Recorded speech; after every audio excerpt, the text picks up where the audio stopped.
रूठी थी किस्मत मेरी, अब मेहरबान हो गई। सूर्य देव की कृपा से मेरी पहचान हो गई। थी राहों में मुश्किलें बहुत, सूर्य नारायण के आशीर्वाद से सब राहें आसान हो गई। सूर्य देवाय नमो नमः। आप सभी परम भक्तों को जय श्री सीताराम, जय श्री राधे श्याम।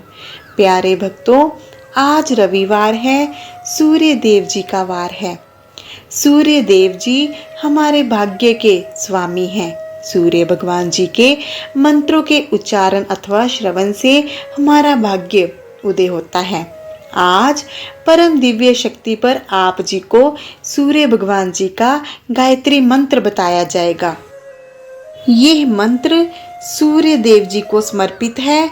इसे सुनने से हमारे जीवन में प्रकाश, ऊर्जा का समावेश होता है। सूर्य गायत्री मंत्र के सुनने से मानसिक शांति, आत्मा की ऊर्जा और संतुलन में सुधार होता है। इसके अलावा इस मंत्र को सुनने से आर्थिक स्थिति में सुधार आता है, स्वास्थ्य में सुधार आता है, सकारात्मकता की भावना बढ़ती है। सूर्य नारायण जी के इस गायत्री मंत्र का अर्थ जान लीजिए। हम ज्ञान और प्रकाश, यश और कीर्ति देने वाले देवता से प्रार्थना करते हैं कि वो हम पर कृपा करें।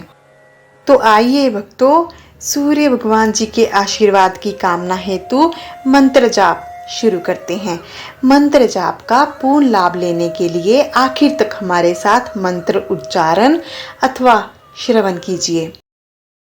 ओम जगतपते विद्महे पीताय धीमहि तन्नो सूर्य प्रचोदयात्।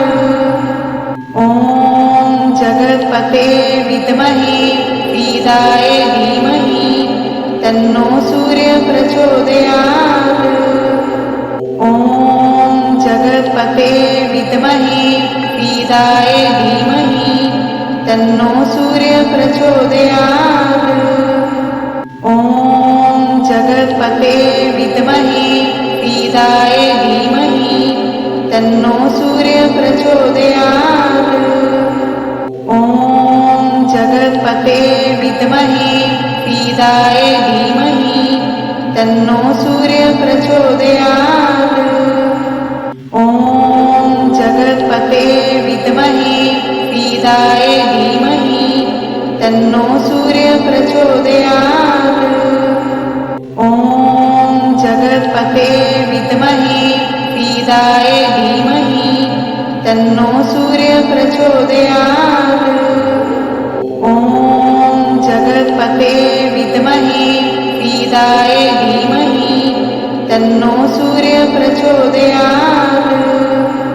ओम जगतपते विद्महे पीताय धीमहि तन्नो सूर्य प्रचोदयात्। ओम जगतपते विद्महे पीताय धीमहि तन्नो सूर्य प्रचोदयात्। ओम जगतपते विद्महे पीताय धीमहि तन्नो सूर्य प्रचोदयात्। ओम जगतपते विद्महे पीताय धीमहि तन्नो सूर्य प्रचोदयात्।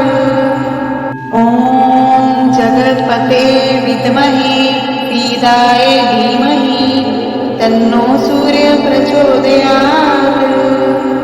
ओम जगतपते विद्महे पीताय धीमहि तन्नो सूर्य प्रचोदयात्।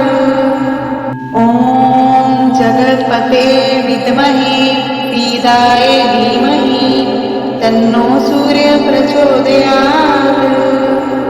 ओम जगतपते विद्महे पीताय धीमहि तन्नो सूर्य प्रचोदयात्।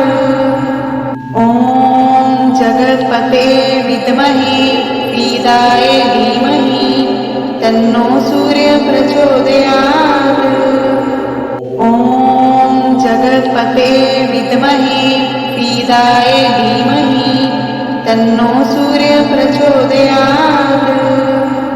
ॐ जगत्पते विद्महे सीताय धीमहि तन्नो सूर्य प्रचोदयात्। ॐ जगत्पते विद्महे सीताय धीमहि तन्नो सूर्य प्रचोदयात्। ॐ जगत्पते विद्महे सीताय धीमहि तन्नो सूर्य प्रचोदयात्। ॐ जगत्पते विद्महे सीताय धीमहि तन्नो सूर्य प्रचोदयात्। ॐ जगत्पते विद्महे सीताय धीमहि तन्नो सूर्य प्रचोदयात्। ॐ जगत्पते विद्महे सीताय धीमहि तन्नो सूर्य प्रचोदयात्। ॐ जगत्पते विद्महे सीताय धीमहि तन्नो सूर्य प्रचोदयात्। ॐ जगत्पते विद्महे सीताय धीमहि तन्नो सूर्य प्रचोदयात्। ॐ जगत्पते विद्महे सीताय धीमहि तन्नो सूर्य प्रचोदयात्। ॐ जगत्पते विद्महे सीताय धीमहि तन्नो सूर्य प्रचोदयात्। ॐ जगत्पते विद्महे सीताय धीमहि तन्नो सूर्य प्रचोदयात्। ॐ जगत्पते विद्महे सीताय धीमहि तन्नो सूर्य प्रचोदयात्। ॐ जगत्पते विद्महे सीताय धीमहि तन्नो सूर्य प्रचोदयात्। ॐ जगत्पते विद्महे सीताय धीमहि तन्नो सूर्य प्रचोदयात्। ॐ जगत्पते विद्महे सीताय धीमहि तन्नो सूर्य प्रचोदयात्। ॐ जगत्पते विद्महे सीताय धीमहि तन्नो सूर्य प्रचोदयात्। ॐ जगत्पते विद्महे सीताय धीमहि तन्नो सूर्य प्रचोदयात्। ॐ जगत्पते विद्महे सीताय धीमहि तन्नो सूर्य प्रचोदयात्। ॐ जगत्पते विद्महे सीताय धीमहि तन्नो सूर्य प्रचोदयात्। ॐ जगत्पते विद्महे सीताय धीमहि तन्नो सूर्य प्रचोदयात्। ॐ जगत्पते विद्महे सीताय धीमहि तन्नो सूर्य प्रचोदयात्। ॐ जगत्पते विद्महे सीताय धीमहि तन्नो सूर्य प्रचोदयात्। ॐ जगत्पते विद्महे सीताय धीमहि तन्नो सूर्य प्रचोदयात्। ॐ जगत्पते विद्महे सीताय धीमहि तन्नो सूर्य प्रचोदयात्। ॐ जगत्पते विद्महे सीताय धीमहि तन्नो सूर्य प्रचोदयात्। ॐ जगत्पते विद्महे सीताय धीमहि तन्नो सूर्य प्रचोदयात्। ॐ जगत्पते विद्महे सीताय धीमहि तन्नो सूर्य प्रचोदयात्। ॐ जगत्पते विद्महे सीताय धीमहि तन्नो सूर्य प्रचोदयात्। ॐ जगत्पते विद्महे पीदाय धीमहि तन्नो सूर्य प्रचोदयात्। ॐ जगत्पते विद्महे पीदाय धीमहि तन्नो सूर्य प्रचोदयात्। ॐ जगत्पते विद्महे पीदाय धीमहि तन्नो सूर्य प्रचोदयात्। ॐ जगत्पते विद्महे पीदाय धीमहि तन्नो सूर्य प्रचोदयात्। ॐ जगत्पते विद्महे पीदाय धीमहि तन्नो सूर्य प्रचोदयात्। ॐ जगत्पते विद्महे पीदाय धीमहि तन्नो सूर्य प्रचोदयात्। ॐ जगत्पते विद्महे पीदाय धीमहि तन्नो सूर्य प्रचोदयात्। ॐ जगत्पते विद्महे पीदाय धीमहि तन्नो सूर्य प्रचोदयात्। ॐ जगत्पते विद्महे पीदाय धीमहि तन्नो सूर्य प्रचोदयात्। ॐ जगत्पते विद्महे पीदाय धीमहि तन्नो सूर्य प्रचोदयात्। ॐ जगत्पते विद्महे पीदाय धीमहि तन्नो सूर्य प्रचोदयात्। ॐ जगत्पते विद्महे पीदाय धीमहि तन्नो सूर्य प्रचोदयात्। ॐ जगत्पते विद्महे पीदाय धीमहि तन्नो सूर्य प्रचोदयात्। ॐ जगत्पते विद्महे पीदाय धीमहि तन्नो सूर्य प्रचोदयात्। ॐ जगत्पते विद्महे पीदाय धीमहि तन्नो सूर्य प्रचोदयात्। ॐ जगत्पते विद्महे पीदाय धीमहि तन्नो सूर्य प्रचोदयात्। ॐ जगत्पते विद्महे पीदाय धीमहि तन्नो सूर्य प्रचोदयात्। ॐ जगत्पते विद्महे पीदाय धीमहि तन्नो सूर्य प्रचोदयात्।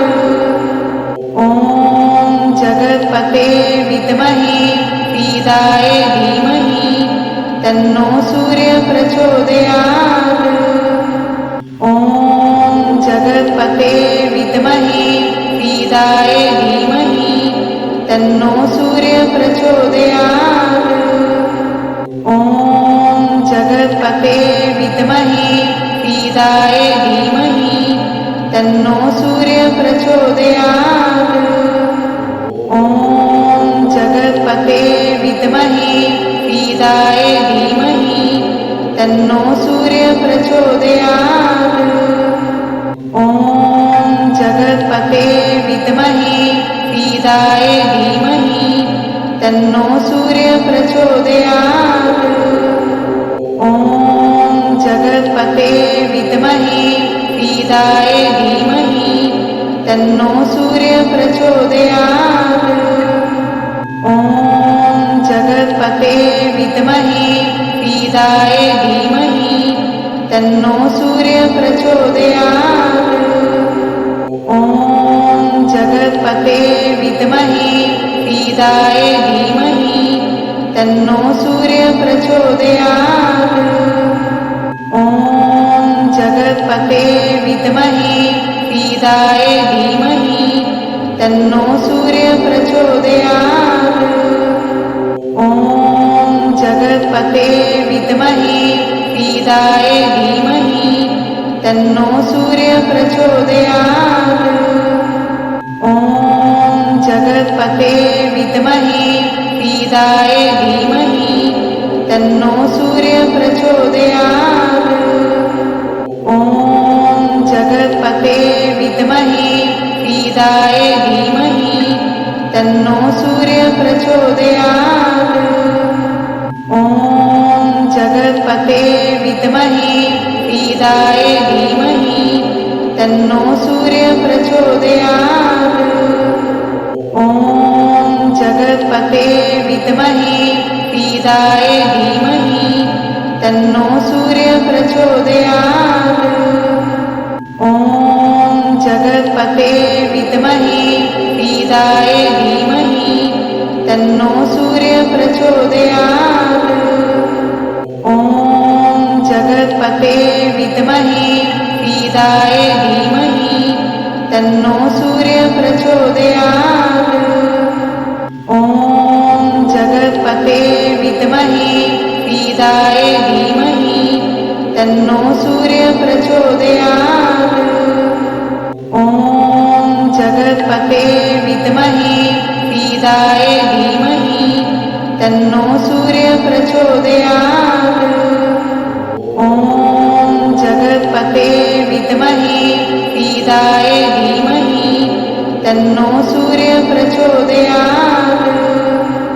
ॐ जगत्पते विद्महे पीदाय धीमहि तन्नो सूर्य प्रचोदयात्।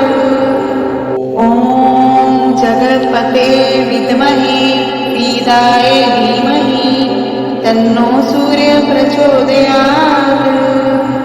ॐ जगत्पते विद्महे पीदाय धीमहि तन्नो सूर्य प्रचोदयात्। ॐ जगत्पते विद्महे पीदाय धीमहि तन्नो सूर्य प्रचोदयात्। ॐ जगत्पते विद्महे पीदाय धीमहि तन्नो सूर्य प्रचोदयात्। ॐ जगत्पते विद्महे पीदाय धीमहि तन्नो सूर्य प्रचोदयात्। ॐ जगत्पते विद्महे पीदाय धीमहि तन्नो सूर्य प्रचोदयात्। ॐ जगत्पते विद्महे पीदाय धीमहि तन्नो सूर्य प्रचोदयात्। ॐ जगत्पते विद्महे पीदाय धीमहि तन्नो सूर्य प्रचोदयात्। ॐ जगत्पते विद्महे पीदाय धीमहि तन्नो सूर्य प्रचोदयात्। ॐ जगत्पते विद्महे पीदाय धीमहि तन्नो सूर्य प्रचोदयात्। ॐ जगत्पते विद्महे पीदाय धीमहि तन्नो सूर्य प्रचोदयात्। ॐ जगत्पते विद्महे पीदाय धीमहि तन्नो सूर्य प्रचोदयात्। ॐ जगत्पते विद्महे पीदाय धीमहि तन्नो सूर्य प्रचोदयात्। ॐ जगत्पते विद्महे पीदाय धीमहि तन्नो सूर्य प्रचोदयात्। ॐ जगत्पते विद्महे पीदाय धीमहि तन्नो सूर्य प्रचोदयात्। ॐ जगत्पते विद्महे पीदाय धीमहि तन्नो सूर्य प्रचोदयात्। ॐ जगत्पते विद्महे पीदाय धीमहि तन्नो सूर्य प्रचोदयात्। ॐ जगत्पते विद्महे पीदाय धीमहि तन्नो सूर्य प्रचोदयात्। ॐ जगत्पते विद्महे पीदाय धीमहि तन्नो सूर्य प्रचोदयात्। ॐ जगत्पते विद्महे पीदाय धीमहि तन्नो सूर्य प्रचोदयात्। ॐ जगत्पते विद्महे पीडाय धीमहि तन्नो सूर्य प्रचोदयात्। ॐ जगत्पते विद्महे पीडाय धीमहि तन्नो सूर्य प्रचोदयात्। ॐ जगत्पते विद्महे पीडाय धीमहि तन्नो सूर्य प्रचोदयात्। ॐ जगत्पते विद्महे पीडाय धीमहि तन्नो सूर्य प्रचोदयात्। ॐ जगत्पते विद्महे पीडाय धीमहि तन्नो सूर्य प्रचोदयात्। ॐ जगत्पते विद्महे पीडाय धीमहि तन्नो सूर्य प्रचोदयात्। ॐ जगत्पते विद्महे पीडाय धीमहि तन्नो सूर्य प्रचोदयात्। ॐ जगत्पते विद्महे पीडाय धीमहि तन्नो सूर्य प्रचोदयात्। ॐ जगत्पते विद्महे पीडाय धीमहि तन्नो सूर्य प्रचोदयात्। ॐ जगत्पते विद्महे पीडाय धीमहि तन्नो सूर्य प्रचोदयात्।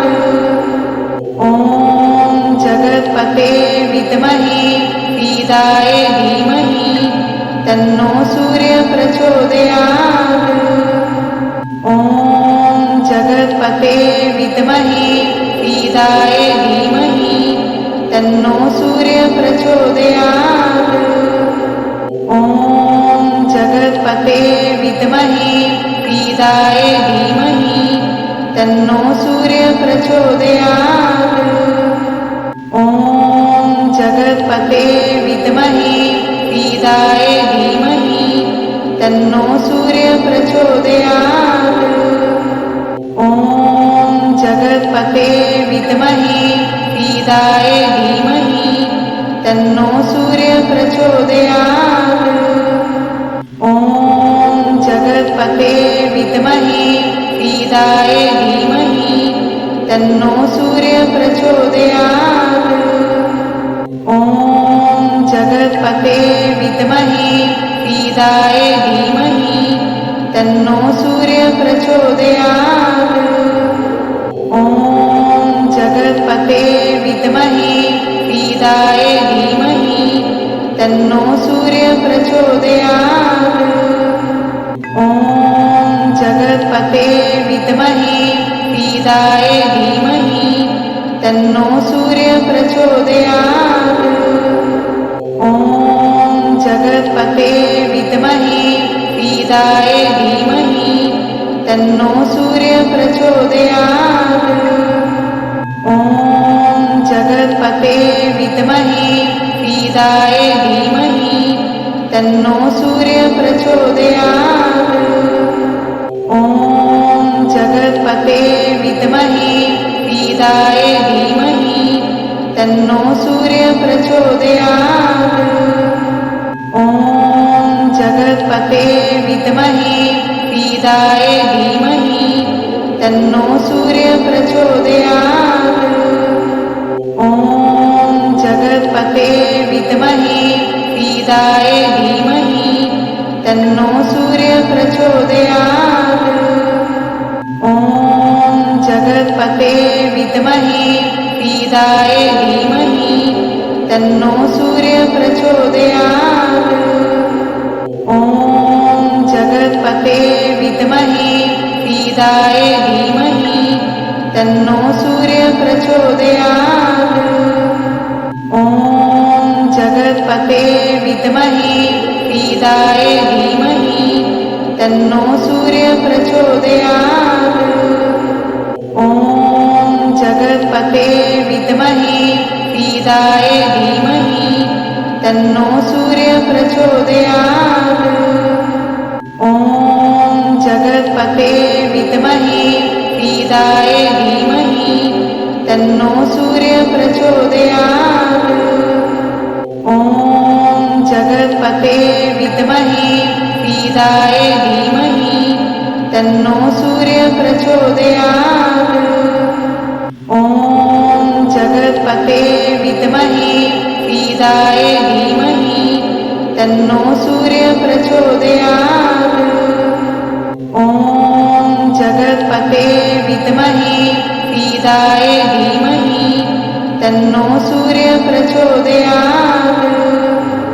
ॐ जगत्पते विद्महे पीदाय धीमहि तन्नो सूर्य प्रचोदयात्। ॐ जगत्पते विद्महे पीदाय धीमहि तन्नो सूर्य प्रचोदयात्। ॐ जगत्पते विद्महे पीदाय धीमहि तन्नो सूर्य प्रचोदयात्। ॐ जगत्पते विद्महे पीदाय धीमहि तन्नो सूर्य प्रचोदयात्। ॐ जगत्पते विद्महे पीदाय धीमहि तन्नो सूर्य प्रचोदयात्। ॐ जगत्पते विद्महे पीदाय धीमहि तन्नो सूर्य प्रचोदयात्। ॐ जगत्पते विद्महे पीदाय धीमहि तन्नो सूर्य प्रचोदयात्। ॐ जगत्पते विद्महे पीदाय धीमहि तन्नो सूर्य प्रचोदयात्। ॐ जगत्पते विद्महे पीदाय धीमहि तन्नो सूर्य प्रचोदयात्। ॐ जगत्पते विद्महे पीदाय धीमहि तन्नो सूर्य प्रचोदयात्। ॐ जगत्पते विद्महे पीदाय धीमहि तन्नो सूर्य प्रचोदयात्। ॐ जगत्पते विद्महे पीदाय धीमहि तन्नो सूर्य प्रचोदयात्। ॐ जगत्पते विद्महे पीदाय धीमहि तन्नो सूर्य प्रचोदयात्। ॐ जगत्पते विद्महे पीदाय धीमहि तन्नो सूर्य प्रचोदयात्। ॐ जगत्पते विद्महे पीदाय धीमहि तन्नो सूर्य प्रचोदयात्। ॐ जगत्पते विद्महे पीदाय धीमहि तन्नो सूर्य प्रचोदयात्। ॐ जगत्पते विद्महे पीदाय धीमहि तन्नो सूर्य प्रचोदयात्। ॐ जगत्पते विद्महे पीदाय धीमहि तन्नो सूर्य प्रचोदयात्। ॐ जगत्पते विद्महे पीदाय धीमहि तन्नो सूर्य प्रचोदयात्। ॐ जगत्पते विद्महे पीदाय धीमहि तन्नो सूर्य प्रचोदयात्। ॐ जगत्पते विद्महे पीदाय धीमहि तन्नो सूर्य प्रचोदयात्। ॐ जगत्पते विद्महे पीदाय धीमहि तन्नो सूर्य प्रचोदयात्। ॐ जगत्पते विद्महे पीदाय धीमहि तन्नो सूर्य प्रचोदयात्। ॐ जगत्पते विद्महे पीदाय धीमहि तन्नो सूर्य प्रचोदयात्। ॐ जगत्पते विद्महे पीदाय धीमहि तन्नो सूर्य प्रचोदयात्। ॐ जगत्पते विद्महे पीदाय धीमहि तन्नो सूर्य प्रचोदयात्। ॐ जगत्पते विद्महे पीदाय धीमहि तन्नो सूर्य प्रचोदयात्। ॐ जगत्पते विद्महे पीदाय धीमहि तन्नो सूर्य प्रचोदयात्। ॐ जगत्पते विद्महे पीदाय धीमहि तन्नो सूर्य प्रचोदयात्।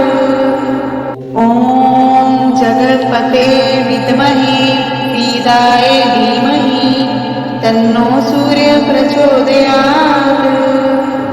ॐ जगत्पते विद्महे पीदाय धीमहि तन्नो सूर्य प्रचोदयात्। ॐ जगत्पते विद्महे पीदाय धीमहि तन्नो सूर्य प्रचोदयात्। ॐ जगत्पते विद्महे पीदाय धीमहि तन्नो सूर्य प्रचोदयात्। ॐ जगत्पते विद्महे पीदाय धीमहि तन्नो सूर्य प्रचोदयात्। ॐ जगत्पते विद्महे पीदाय धीमहि तन्नो सूर्य प्रचोदयात्। ॐ जगत्पते विद्महे पीदाय धीमहि तन्नो सूर्य प्रचोदयात्। ॐ जगत्पते विद्महे पीदाय धीमहि तन्नो सूर्य प्रचोदयात्। ॐ जगत्पते विद्महे पीदाय धीमहि तन्नो सूर्य प्रचोदयात्। ॐ जगत्पते विद्महे पीदाय धीमहि तन्नो सूर्य प्रचोदयात्। ॐ जगत्पते विद्महे पीदाय धीमहि तन्नो सूर्य प्रचोदयात्। ॐ जगत्पते विद्महे पीदाय धीमहि तन्नो सूर्य प्रचोदयात्। ॐ जगत्पते विद्महे पीदाय धीमहि तन्नो सूर्य प्रचोदयात्। ॐ जगत्पते विद्महे पीदाय धीमहि तन्नो सूर्य प्रचोदयात्। ॐ जगत्पते विद्महे पीदाय धीमहि तन्नो सूर्य प्रचोदयात्। ॐ जगत्पते विद्महे पीदाय धीमहि तन्नो सूर्य प्रचोदयात्। ॐ जगत्पते विद्महे पीदाय धीमहि तन्नो सूर्य प्रचोदयात्। ॐ जगत्पते विद्महे पीदाय धीमहि तन्नो सूर्य प्रचोदयात्। ॐ जगत्पते विद्महे पीदाय धीमहि तन्नो सूर्य प्रचोदयात्। ॐ जगत्पते विद्महे पीदाय धीमहि तन्नो सूर्य प्रचोदयात्। ॐ जगत्पते विद्महे पीदाय धीमहि तन्नो सूर्य प्रचोदयात्। ॐ जगत्पते विद्महे पीदाय धीमहि तन्नो सूर्य प्रचोदयात्। ॐ जगत्पते विद्महे पीदाय धीमहि तन्नो सूर्य प्रचोदयात्। ॐ जगत्पते विद्महे पीदाय धीमहि तन्नो सूर्य प्रचोदयात्। ॐ जगत् जगत्पते विद्महे सीताय धीमहि तन्नो सूर्य प्रचोदयात्। ॐ जगत्पते विद्महे सीताय धीमहि तन्नो सूर्य प्रचोदयात्। ॐ जगत्पते विद्महे सीताय धीमहि तन्नो सूर्य प्रचोदयात्। ॐ जगत्पते विद्महे सीताय धीमहि तन्नो सूर्य प्रचोदयात्।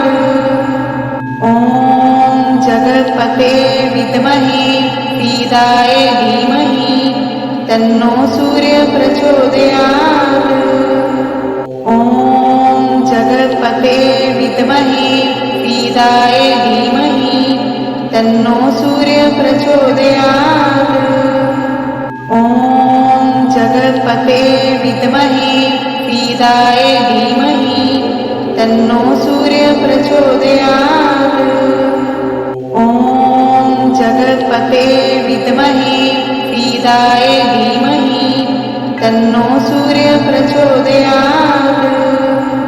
ॐ जगत्पते विद्महे सीताय धीमहि तन्नो सूर्य प्रचोदयात्। ॐ जगत्पते विद्महे सीताय धीमहि तन्नो सूर्य प्रचोदयात्। ॐ जगत्पते विद्महे सीताय धीमहि तन्नो सूर्य प्रचोदयात्। ॐ जगत्पते विद्महे सीताय धीमहि तन्नो सूर्य प्रचोदयात्। ॐ जगत्पते विद्महे सीताय धीमहि तन्नो सूर्य प्रचोदयात्। ॐ जगत्पते विद्महे सीताय धीमहि तन्नो सूर्य प्रचोदयात्। ॐ जगत्पते विद्महे सीताय धीमहि तन्नो सूर्य प्रचोदयात्। ॐ जगत्पते विद्महे सीताय धीमहि तन्नो सूर्य प्रचोदयात्। ॐ जगत्पते विद्महे सीताय धीमहि तन्नो सूर्य प्रचोदयात्। ॐ जगत्पते विद्महे सीताय धीमहि तन्नो सूर्य प्रचोदयात्।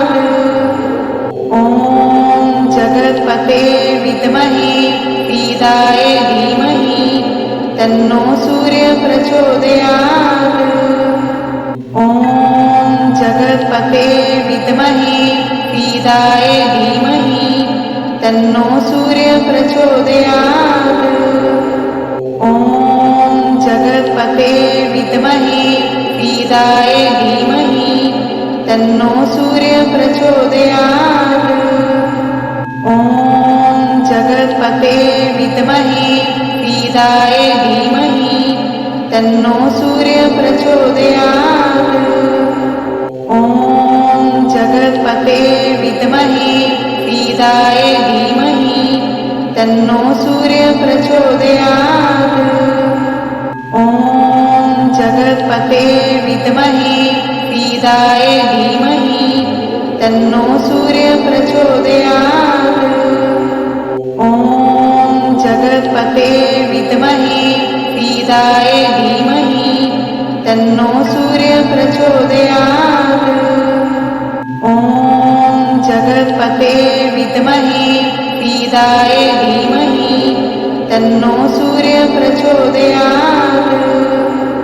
ॐ जगत्पते विद्महे सीताय धीमहि तन्नो सूर्य प्रचोदयात्। ॐ जगत्पते विद्महे सीताय धीमहि तन्नो सूर्य प्रचोदयात्। ॐ जगत्पते विद्महे सीताय धीमहि तन्नो सूर्य प्रचोदयात्। ॐ जगत्पते विद्महे सीताय धीमहि तन्नो सूर्य प्रचोदयात्। ॐ जगत्पते विद्महे सीताय धीमहि तन्नो सूर्य प्रचोदयात्। ॐ जगत्पते विद्महे सीताय धीमहि तन्नो सूर्य प्रचोदयात्।